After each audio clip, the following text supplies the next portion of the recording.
I will not do it, I screamed, as the members of the colony walked away, the piece of paper my father held in his hands, staring at me like it was a death sentence. Please, Father, please.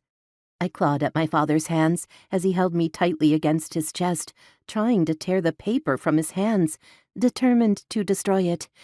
I kicked, I cried, I fought against him. But there was no point. My father was much stronger than I was. Fighting was futile. There was no way I could escape his grasp.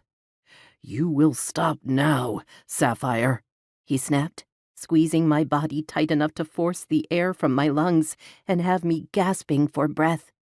I didn't care, though. I knew what this meant. This was the letter to tell my family who I would marry, who I would bear my children for and spend the rest of my life in complete obedience to. Girls did not get to choose their husband. He was selected for us by the prophets who ran the colony. It was not what I wanted. How could it be what anyone wanted?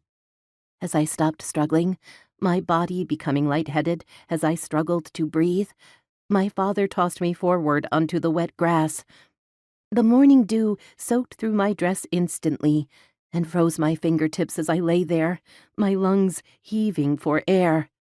Get up, Father ordered, his tone sharp like the blade of a knife.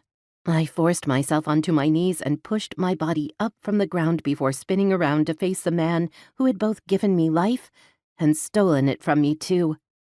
How could you let this happen? I cried, pointing at him accusingly. He took a menacing step forward, but I refused to retreat. My mother stood on the small porch of our broken-down trailer, her hand covering her mouth as she shook her head in disappointment. My father's wives stood at the doors of their own trailers, watching avidly to see what would come of this massive betrayal. Some looked on with glee, others more with worry.